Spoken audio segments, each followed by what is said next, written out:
మన పిల్లల భవిష్యత్తు కోసం వారికి బంగారు బాట వేయాలంటే సరైన స్థలం ఎంచుకోవాలి. మీ పెట్టుబడికి నమ్మకమైన వేదిక శ్రీవాసవి ప్రాజెక్ట్స్.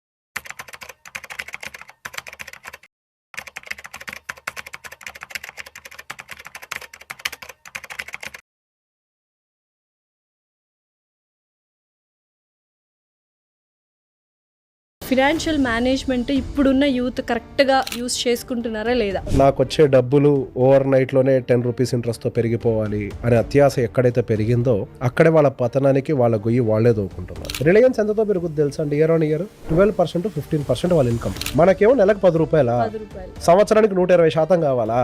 పెళ్లికి ముందే ఇల్లుందా లేదా హైదరాబాద్ లో అని అడుగుతున్నారు చాలా మంది. వాళ్ళ కళ్ళకి గంతలు కట్టుకొని కొత్త జంటను కూడా చీకట్లోకి దోస్తున్నారు. మీరు ఆ 50 ఏళ్ల వయసుకి 60 ఏళ్ళకి ఇల్లు కట్టుకున్నారు, ఈ పిల్లోడు మాత్రం 28 ఏళ్ళకి ఇల్లు కట్టాలా? సంపాదన అనేది వయసుకు తగ్గట్టుగా అనుభవంతో పాటుగా పెరుగుతూ పోయేది. ఇండియన్ అబ్బాయిలు పెళ్లి అనే డెసిషన్ ఒక పెద్ద ఫినాన్షియల్ డెసిషన్ అంటారా? లేట్ గా మ్యారేజ్ చేసుకొని లేట్ గా పిల్లల్ని గంటం వల్ల వాళ్ళు ఊహించని ఖర్చులు వాళ్ళ మీదకి వస్తాయి. మీరు పిల్లల్ని 5 సంవత్సరాల ముందు ఎడ్యుకేషన్ లో జాయిన్ చేస్తే మీకు ₹1,00,000 స్కూల్ ఫీజు. మీరు అదే 5 సంవత్సరాల తర్వాత పిల్లల్ని స్కూల్లో జాయిన్ చేస్తే అది ₹1,50,000 స్కూల్ ఫీజు గా మారుతుంది. ఫినాన్షియల్ డిస్కషన్స్ కానీ, లోన్స్ కానీ, వాళ్ళు పెట్టిన ఇన్వెస్ట్మెంట్స్ కానీ ప్రతి ఒక్కటి వైఫ్ కి షేర్ చేసుకోవాలా లేదా 100% with accuracy and honesty? Reserve bank దగ్గర కొన్ని లక్షల కోట్ల రూపాయలు అన్క్లైమ్డ్ గా మిగిలిపోయాయని చెప్పి రీసెంట్ గా ఆర్టికల్స్ వచ్చాయి. ఆర్బీఐ మొత్తుకుంటుంది బ్యాంక్స్ కి చెప్పి ఐడెంటిఫై చేయండి, వాళ్ళు ఎక్కడున్నారో వెతకండి, we have to give that money back to their families. Basic గా దీనికి ప్రాబ్లం ఏంటి? సో ఇక్కడ ఇండియాలో ఏమైపోతుందంటే చాలా మంది చాలా రకాలుగా డబ్బులు సంపాదిస్తున్నారు, ఇన్కమ్ సోర్స్ ఎక్కువ ఉంది, కానీ రైట్ వేలో ఇన్వెస్ట్ చేయట్లేదు. ఇండియాలో savings ratio world average savings ratio కంటే ఎక్కువ. ఇండియన్ ఉమెన్ దగ్గర ఉన్న గోల్డ్ ప్రపంచ బ్యాంకులు అందరు గోల్డ్తో కలిపినా కానీ మన ఇండియన్ ఉమెన్ దగ్గర ఉండే గోల్డ్ ఎక్కువ. అవునా? ఎస్. అయినా అంటున్నా కానీ మన ఇండియా పేద దేశమే. ఎస్ఐపీల ద్వారానే మనం రిచ్ అవుతామా? ఇంకా వేరే ఇన్వెస్ట్మెంట్ చేయాల్సిన అవసరం లేదా? ఇక్కడ మ్యూచువల్ ఫండ్స్ కోట్లు సృష్టించగలుగుతుంది అన్న మాట నిజమే. సాడ్ రియాలిటీ ఏంటి అని అంటే మ్యూచువల్ ఫండ్ ఇండస్ట్రీ బయట పెట్టిన డేటా ఏంటి అని అంటే. Hello everyone, welcome to Suman TV. This is anchor Lasya Reddy. Financial freedom ఒకప్పట్లో సేవింగ్స్ అన్నా, ఇన్వెస్ట్మెంట్ అన్నా, ఎఫ్డి, లేకపోతే రిటైర్మెంట్ అయిన తర్వాత ఆ రిటైర్మెంట్ వచ్చిన డబ్బులతో చక్కగా ఇల్లు కట్టేసుకున్నాం, అదే పెద్ద అచీవ్మెంట్ అనేసుకుంటున్నారు. కానీ ఇప్పుడు ట్రెండ్ మారిపోయింది. 30 బిలోనే ఇల్లు కొనేస్తున్నారు అండ్ 40 ఇయర్స్కి ఎర్లీ రిటైర్మెంట్ అంటున్నారు. ఇంత డిఫరెన్స్ ఎలా వచ్చింది అంటే only through financial management. But ఇందులో కూడా చాలామంది యంగ్స్టర్స్ తప్పులు చేస్తున్నారు, ఎస్పెషల్లీ మిడిల్ క్లాస్ వాళ్ళు ఎలాంటి తప్పులు చేస్తున్నారు, అండ్ ఫినాన్స్ మనం ఎలా మేనేజ్ చేసుకుంటే we will become rich and wealthy అనేది చాలా క్లియర్గా ఈ పాడ్కాస్ట్లో ఎక్స్ప్లెయిన్ చేయడానికి వచ్చారు రేవంత్ చెల్మల గారు, వెల్త్ మేనేజర్. నమస్కారం రేవంత్ గారు. నమస్తే. ఆఫ్టర్ లాంగ్ టైం ఎలా ఉన్నారు? All good, thank you. All good. So first of all financial management ఇప్పుడున్న యూత్ కరెక్ట్గా యూస్ చేసుకుంటున్నారా లేదా? యూస్ చేసుకుంటున్నామని అనుకుంటున్నారు, కానీ దాన్ని ఒక రకంగా మిస్యూజ్ కూడా చేస్తున్నారని చెప్పాలి. సో బేసిక్గా డబ్బుకి ఆశ, అత్యాశ అని 2 ఎలిమెంట్స్ ఉంటాయి.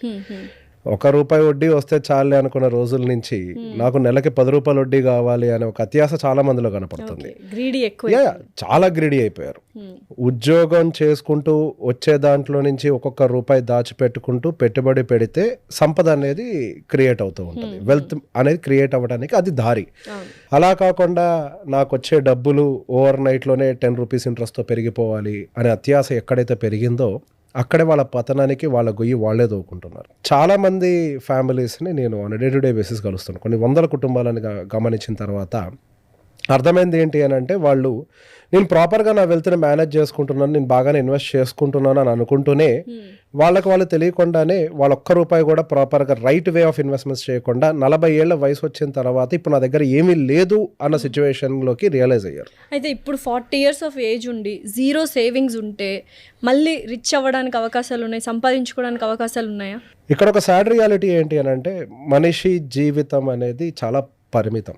గట్టిగా బతికితే 70 లేదా 80 సంవత్సరాలు లేదా 85 సంవత్సరాలు, 20 ఏళ్ళకి కూడా పోతున్నాం, 25 ఏళ్ళకి కూడా కార్డియాక్ అరెస్ట్లు వస్తున్నాయి. ఏది ఎప్పుడు జరుగుద్దో తెలియదు. It is very limited. ఇందులో ఇంకా సాడ్ రియాలిటీ ఏంటి అని అంటే, వర్క్ లైఫ్ అనేది ఇంకా పరిమితం.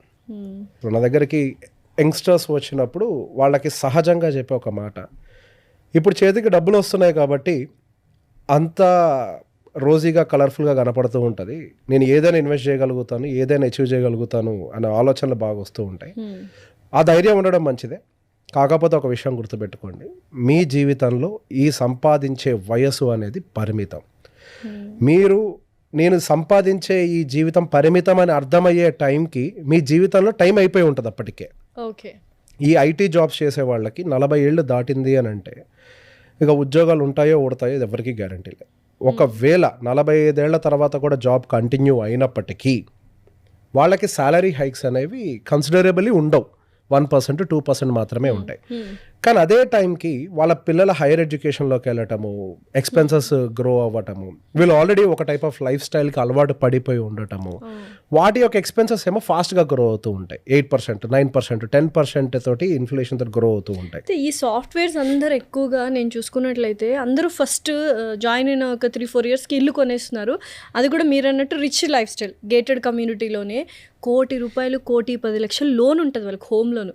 ఎప్పటికి తీరుస్తారు, ఎలా తీరుస్తారు? ఏదైనా ఒక జస్ట్ లే ఆఫ్స్ వచ్చేస్తే వాళ్ళ పరిస్థితి ఏంటి, సాఫ్ట్వేర్ల పరిస్థితి?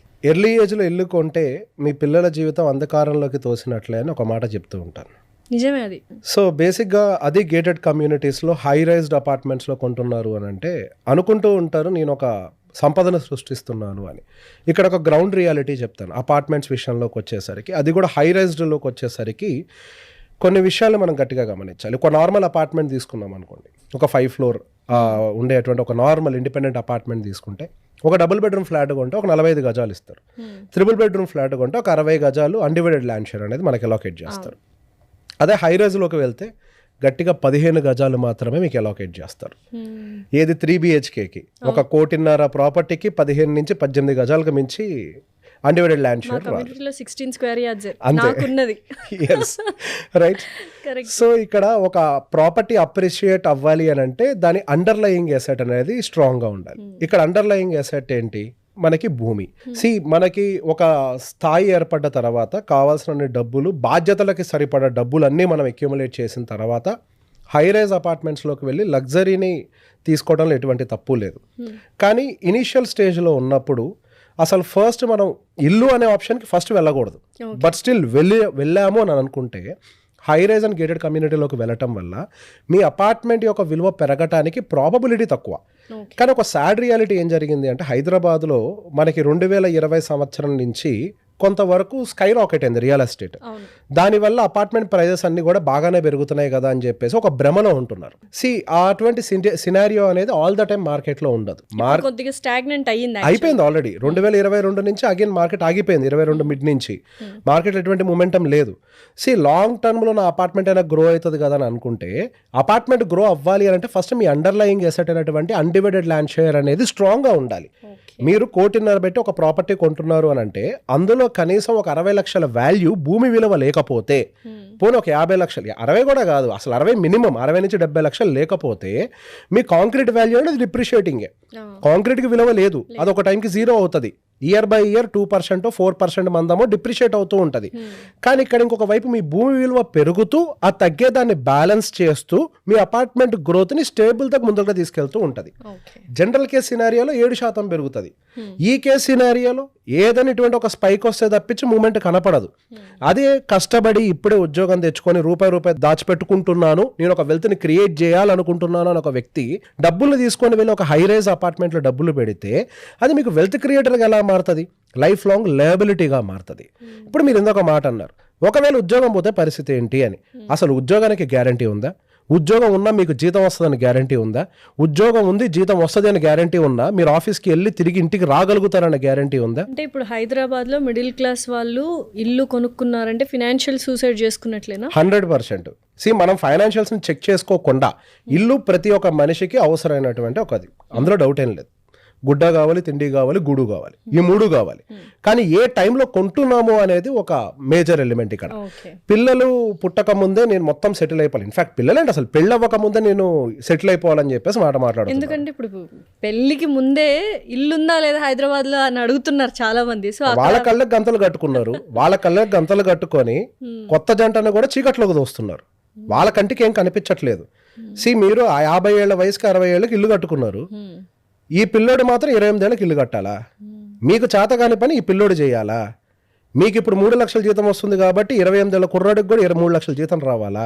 సంపాదన అనేది వయసుకు తగ్గట్టుగా అనుభవంతో పాటుగా పెరుగుతూ పోయేది. కరెక్ట్. దానికి కొంత సమయం పడుతుంది. అట్లా కాకుండా ఎర్లీగా జరగాలి అని అంటే ఏం జరుగుతుంది? ఇప్పుడు మనము డైలీ చికెన్ తింటాం కదా, నాటుకోడి ఆరోగ్యానికి మంచిది, బాయిలర్ కోడి ఆరోగ్యం దెబ్బతీస్తుంది కదా. ఎందుకు? అది ఫాస్ట్గా గ్రో అవటం కోసం అని చెప్పేసి మనం లేనిపోని పనులన్నీ చేస్తూ ఉంటాం. అలానే సంపద విషయంలో కూడా తొందరగా ఇక్కడ సెటిల్డ్ అనే ఒక మాటని అనిపించుకోవటం కోసం అని చెప్పేసి ఇల్లు కొనేస్తే ఈరోజు ఉద్యోగం ఉంది సరే, మరి అదే టైంలో ఇంకో ప్రశ్న మీరు కూడా వేసుకోవాలి. ఆ పేరెంట్ ఎవరైతే అనుకుంటారో వాళ్ళు కూడా ఒక ప్రశ్న వేసుకోవాలి మైండ్లో.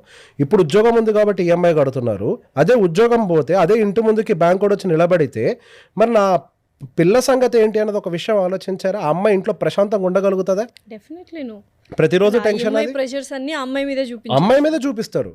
ఈ బ్యాంకు వాళ్ళని ఎదుర్కొనేది కూడా ఇంట్లో ఉండదు, అమ్మాయి అయితే అమ్మాయి ఎదుర్కొంటది, ఎక్కడ ప్రశాంతత ఉండదు. సో ఈ ప్రాబ్లమ్స్ ఎప్పుడూ ఉంటాయి. కాబట్టి అందుకే ముందు స్టెబిలిటీ రావాలి.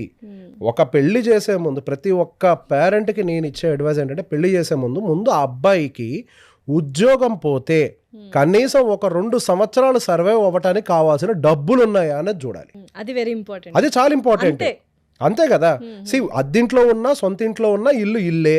You will have the same life style, you will have your car, me food ఉంటుంది, పిల్లలకు చదువులు ఉంటాయి.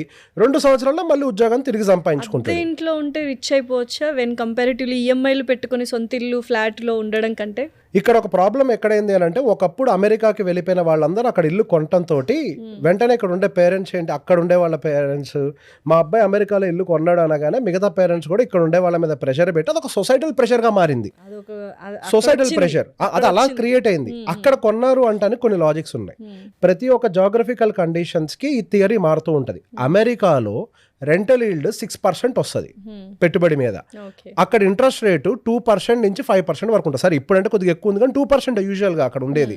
వాళ్ళు 2% వడ్డీకి డబ్బులు తీసుకొని 5% రెంటల్ ఈల్డ్ సేవ్ చేసుకునేవాళ్ళు. అది లాజికల్. అదే ఇండియా విషయంలోకి వస్తే 3%, మనం ఇక్కడ పే చేసేది 9%.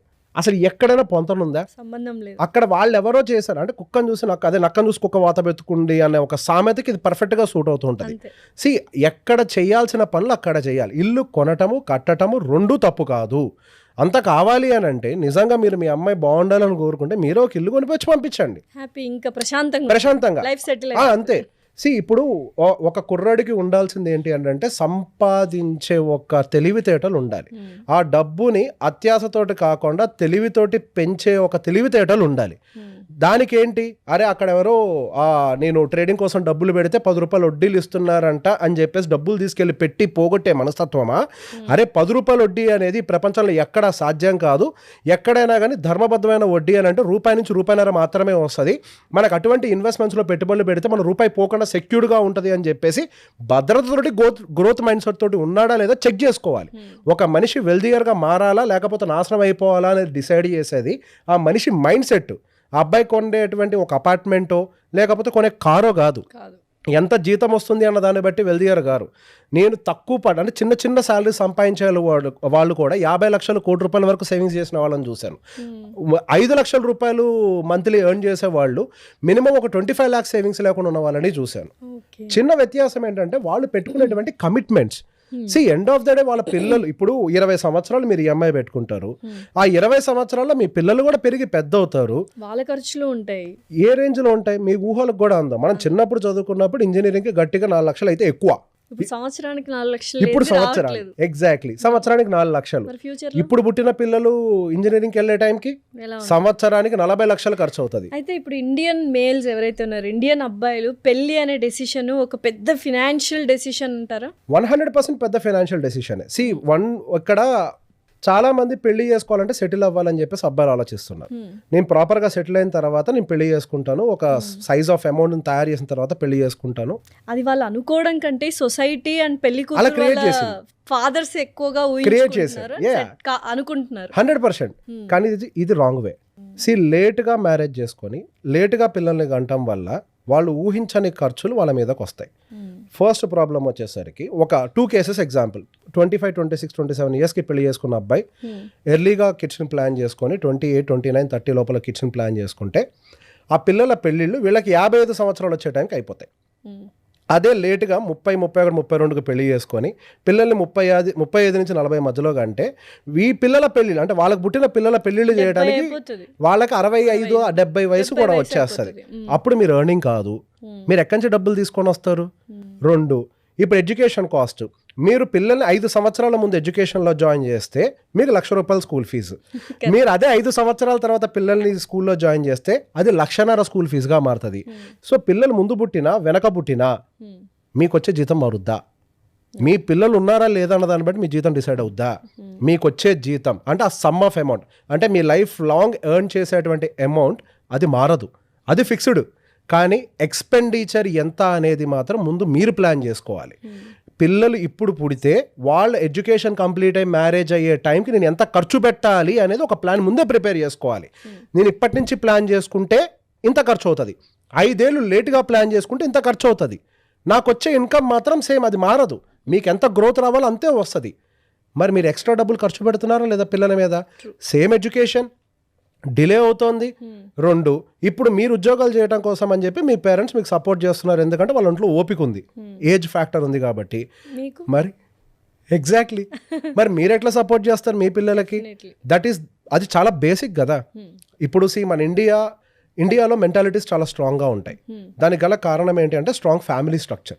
సో ఈ ఫ్యామిలీలో మదరు, ఫాదరు, మామ అందరూ సపోర్ట్ చేస్తారు. అందరూ సపోర్ట్ చేయటం వల్లనే ఇండియాలో ఫ్యామిలీ స్ట్రక్చర్ కానీ మెంటాలిటీస్ కానీ స్ట్రాంగ్గా ఉంటాయి. సో ఇట్లా డిలేడ్గా జరగటం వల్ల మీరేం సపోర్ట్ చేయగలుగుతారు? వాళ్ళకి పుట్టిన పిల్లల్ని వాళ్ళు చూసుకోవాలా, ముసలోళ్ళని మిమ్మల్ని చూసుకోవాలా? వాళ్ళప్పుడు వాళ్ళకి ఎంత ప్రెషర్ బిల్డ్ అవుతుంది? ప్రాక్టికల్గా అటు అంటే మన సైకిల్ క్లీన్గా వెళ్ళాలి అనన్నా, ఫైనాన్షియల్స్ క్లీన్గా ఉండాలి అన్నా ఏ టైంకి జరగాల్సిన పని ఆ టైంకి జరగాలి. Thank you so much Revanth garu. It's an eye opening podcast. యాక్చువల్గా ఫినాన్షియల్గా ఫ్రీడమ్ ఉండాలి అండ్ ఫినాన్షియల్ డిసిప్లిన్ ఉండాలి అని చాలామందికి ఈ ఫుల్ పాడ్కాస్ట్ చూస్తే డెఫినెట్లీ అర్థమవుతుంది. థ్యాంక్స్ ఫర్ కమింగ్ అండి. Most welcome.